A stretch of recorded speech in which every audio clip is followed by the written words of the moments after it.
Well, good morning, everybody, and welcome inside the arena here in Pittsburgh. Glad to have you with us. Another Blues Game Day Live. Ping Pang Pong, he is not here, as tonight's game will be on the NBC Sports Network with Doc and Eddie Olczyk, so you can check it out that side on the TV end of it. And on the radio side, of course, Joe and I will have you covered on 101 ESPN. We would have come to you a heck of a lot earlier today, but Joe was on a reunion tour. Took us quite a while just to get him out here so we could do this. He was signing autographs. It was hard to actually get him to the rink. He actually had to have a police escort from the hotel to here, and I could not believe the number of 47 jerseys that were out there being signed. Well, it was actually 46. Oh, it was 46. Yeah. And that was far from the truth. Very, very far from the truth. Very, very far removed from this team. But, no, certainly always good to catch up with some old trainers and equipment guys through the hallways of Pittsburgh. Not skating in a full group this morning, so I'll hopefully catch up with some of the players here tonight. But always fun to come back to this great city. Yeah, I'm sure it was. I was a little taken aback when Mario walked by and said, "Who are you?" I didn't know that. No, but in all seriousness, no, this was the organization you grew up with. They drafted you. You went through Wilkes-Barre. You came here to Pittsburgh, and that's where you began and played most of your NHL career. So, as you said, it is fun to come back. It really is, and they gave me a great opportunity.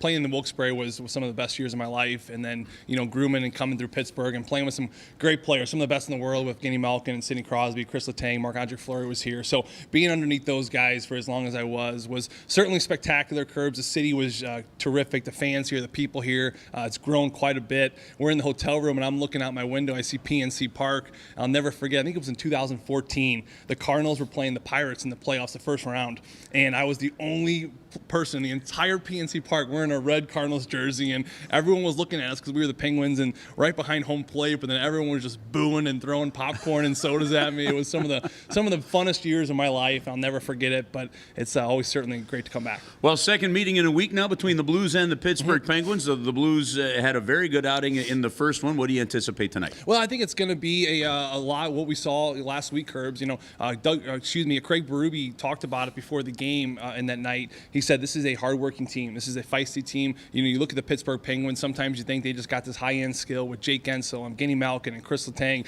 but this is a group that works very hard. An injury-plagued team, just like the St. Louis Blues. They ended up losing Patrick Hornquist after the Blues game. He got hurt in practice, as well as Dumoulin on the back end. So two big players, two big pieces to this team are going to be out. So look for them to have some more call-ups, just like the Blues had. So it's going to be very important for the Blues to do exactly what they did a couple nights ago in Chicago. And we talked about before the game. You go to Tampa, you win big games. You go to Nashville, you win big games. But, beating the teams you're supposed to beat, like the Chicago Blackhawks, like tonight, the Pittsburgh Penguins, injury-plagued. Very important the Blues come out here tonight and take care of business. Joe, a lot of focus, and rightfully so, has been on David Perron, Ryan O'Reilly, Braden Shen. The starts of the season they've had, the way that this team has been able to perform, especially after the injuries to some of their key guys. Let's focus a little on the defensive core. When you look at the Blues defense and you realize that Colton Parayko has only been sidelined for 5 games his entire career, and I think one of those was a healthy scratch. Vince Dunn has only missed 7 games in his first 2.5 years in the NHL, and a couple of those were healthy scratches. Alex Pietrangelo, over the last couple of years, again, I think only missing like 6 or 7 games over the last 4 years. You look at these situations, and the Blues' consistency of what they've been able to put out there on the defensive side of things has been a huge reason for their success. Big time. I mean, you look at any coach in this league that talks about this team. I still love Travis Green's comments when we were in Vancouver, Curbs. He thinks that this was the best defensive core in the National Hockey League, and I agree. I know we're biased, but I think this is the best 6 to 7 with Robert Bortuzzo as the extra. Even Carl Gunnarsson, who's sitting on the sidelines right now, who is healthy, but looking to get him in. A lot of injuries up front, a lot of injuries for the Blues up front, but where they have not been injury plagued is on the back end. You mentioned the consistency. And not only the consistency, but their ability to not get hurt and stay healthy throughout this stretch of games. Colton Parayko, to me, you mentioned the limited games he's missed, still very young in his career. I think he's still improving. I actually think he's still growing. I think he is going to grow into maybe one of the best shutdown defensemen individually in the National Hockey League very soon. If not, he's already in the top 5. Pietrangelo, same way. He's a player at the end of the year. You can count on one hand how many bad games he probably had through that stretch. Vince Dunn's coming along very well. I mean, this is a team built around the defense and goaltending, and this is why they're winning games. You mentioned all the injuries up front, a lot of injuries up on the top, especially some high-end goal scoring. They're not winning games by a huge margin. I mean, that was kind of an anomaly the other night in Chicago. Usually a lot of overtime games, shootout games, but it's because they know how to shut down things defensively very well. And when you're getting good goaltending, not from one but two goaltenders like Jake Allen as well on the back end, it really is a recipe for success, and there's no wonder why this team continues to push hard.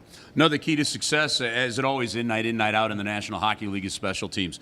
The Blues did get the power play going. It was a big one. It extended the lead for the St. Louis Blues. Something that you and I talked a lot about on the broadcast has got to keep growing with this team is if you get that lead, find a way to extend it before the other team can tie it. But penalty killing has been fantastic of late. It's going to be another big key tonight. And what makes it even more impressive is the fact that two of your top penalty killers, and Alexander Steen and Oscar Sundqvist, are not in the lineup. They're getting more penalty kill time for Tyler Bozak.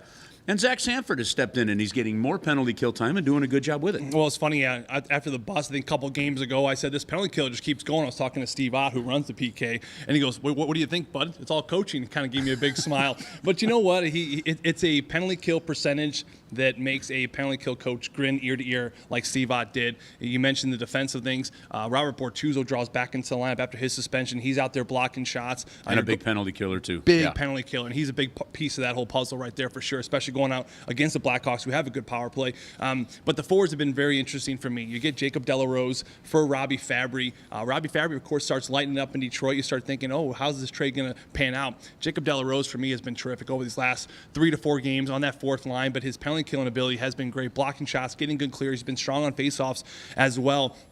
You look at that, you look at Mackenzie McEachran even drawing a little bit. Ivan Barbashev, a player that's really stepped up in the absence of Alexander Steen, especially on that penalty kill right there as well. When you're getting good faceoffs like Tyler Bozak and Ryan O'Reilly still been doing on the penalty kill, it really has been something that the Blues, without a doubt, you look at and think this is why they're having a good penalty kill. And again, getting good saves when you need them. Special teams have been good. Not getting a lot of power plays, but when they're getting them, man, they're getting 1 for 3 certain nights, 1 for 4, maybe 2 for 5, and those are the ones that really kind of set you over the edge.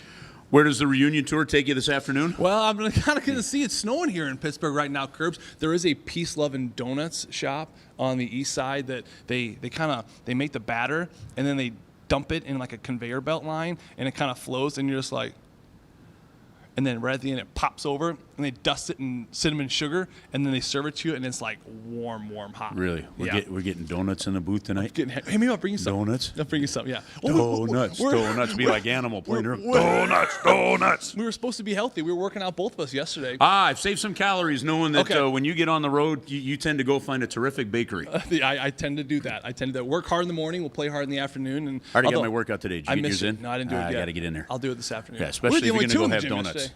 I know. Yeah, well, that's because we stink. Yeah, that's right. Yeah, we stink.